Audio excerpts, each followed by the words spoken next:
Oh, that sound, man. We have half an hour left with this CB1000 to test it, see what she can do. I'm gonna give my first impressions to you guys. She's really brand new. As you can see right here, she has 10 kilometers on her. That's from me now just taking her out of the garage and onto the road. Yeah, so I gotta be a bit careful because there are new tires on this, and yeah, I don't want any accidents right now. If you want to know more about the technical specs of this bike, I'll add them by text, because I do not know them out of the top of my head. Let's talk about the throttle response. Maybe that's something I can... So I'm in sport mode right now, and the on and off throttle, I used to have an MT-09, and that shit was horrendous. I'm not gonna lie, it was really bad. This one, it has it a little bit, but honestly it's not bad at all. It's nothing to be concerned about. Me personally, I was worried about this bike due to the fact that it's a 4-cylinder, and I was thinking maybe it's too tame down low, because I have seen the reviews in Spain where the guys talk about this bike, and some of them say that the bike feels a bit tame, that doesn't really have the grunt in the low revs, and in the mid-range it starts off later in the rev range, like. But then again, me personally, I think that they did a good job at Honda to reconfigure this Fireblade engine from 2017. She picks up fast. Nothing else I can say about that, other than that she picks up fast. Yay, front of the line! Sport mode, let's open her up a bit. I'm gonna stay in first even and open her up a bit and see what happens. But so far, this is really nice.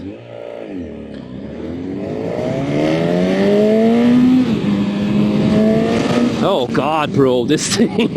Standard is pretty much what you expect from an inline 4. It's not tame down low in the revs by any means. I mean, it's like, what, 150 horsepower and a decent amount of torque. So you cannot call this bike tame at all. But something like a 3-cylinder bike will probably be a bit quicker in these low revs. So if you're someone that really finds it important, you should maybe test ride one and compare it with a 3-cylinder. But I have ridden an MT-09, the 2020 model, for quite some time, I think for 2 years.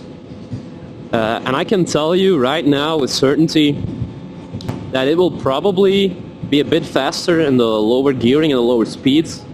But once you climb up in the revs, this thing will beat it for sure. Which, I mean, is to be expected, since the MT-09 has what, 119 horsepower? Well, the new version at least. My version had even less than that, but this CB has 150 or something like that. I'm not entirely sure what the number was again for the standard model. But yeah, the seating position for me is very comfortable. So if you're a taller rider and you're worried at all, like, I have quite a knee bend here, but it's manageable. Of course, I cannot speak for everyone. Maybe if you have knee problems, you might beg to differ with me, but I think it's fantastic, honestly. The thing is, when I saw the seat on this bike for the first time, it's really thin, and I was thinking, my god, my butt's gonna hurt like hell. But I have been on this motorcycle for almost 40 minutes now, and it's not bad. I don't actually feel anything. Then again, on my MT-09 it was worse. Honestly, it was worse than this. This is really nice.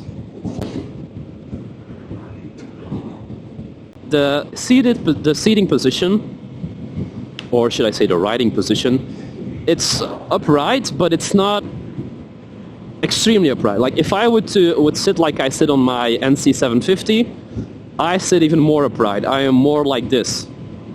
So this one, it's still sporty.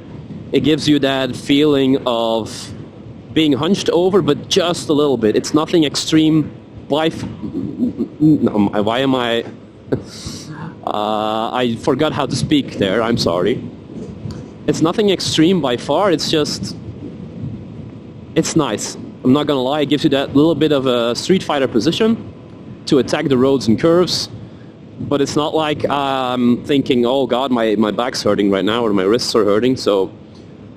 Yeah, very nice seating position. Really like it.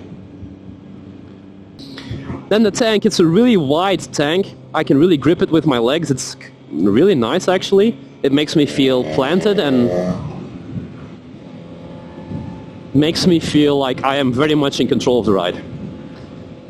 This bike is a bit heavier than people are maybe used to. But I can tell you right now, I don't feel a thing of it. She's really, really nimble.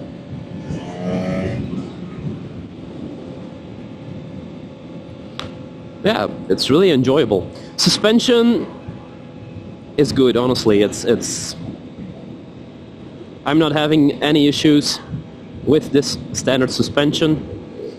I'm pretty sure if you take the SP version, it will be even better because it's better material, higher quality.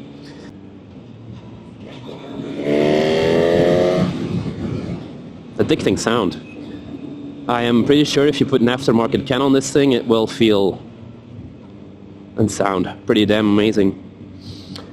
The controls are very simple. You can see here you have a pass button, you have a mode button for your rider modes, then this new Honda thing that they made to navigate the menu.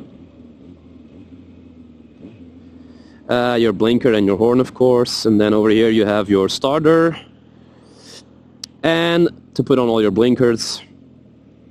It's pretty standard stuff, honestly, but I kind of like the simplicity in that. I've always loved simplicity. Oh, yeah. If you open this bike up, she wants to go, man. What else can I say? The display, the TFT, is very nice. I really like it. It has every information that you might want from a bike.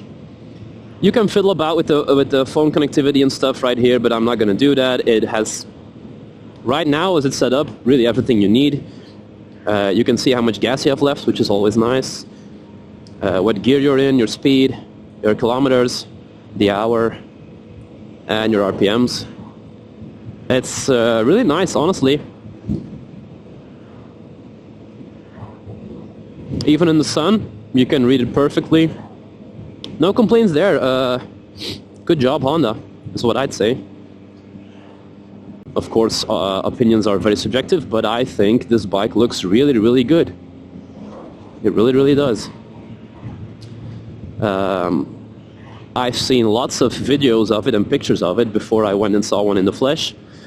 And I have to say, me personally, I think they look even better than they look on pictures and on video. It's just a really nice looking bike. I've seen a lot of comments about people saying that it might be bland. Bland looking, it's a wannabe Ducati Streetfighter. And I get those comments, but at the same time, it's just not true. But the build quality is really nice in my opinion. Little rev matches. Lots of traffic right now. Yeah, I don't feel like... You can't be super focused on the details as well. Like, keep in mind, this is a 1000cc motorcycle you're getting for like 10,000. I don't know the price in dollars, but right here it's really cheap.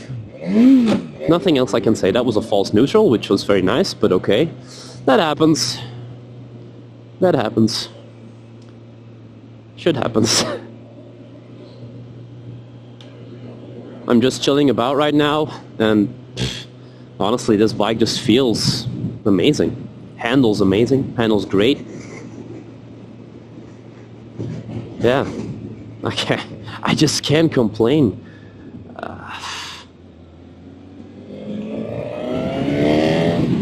And that sound, man.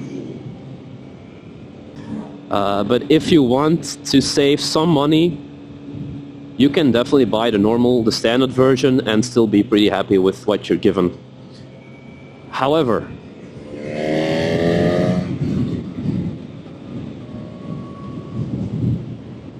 personally, I don't think that the extra money you pay for the SP version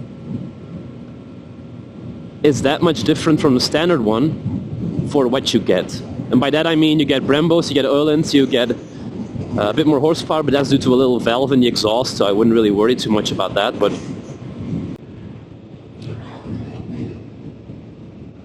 if you want one of these, go check them out.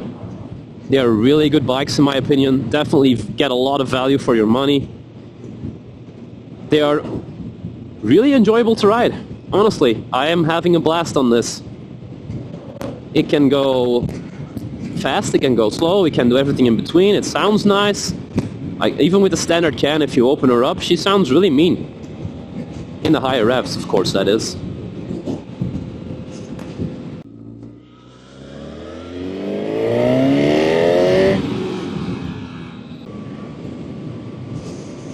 This is really, really nice. This bike is really, really nice.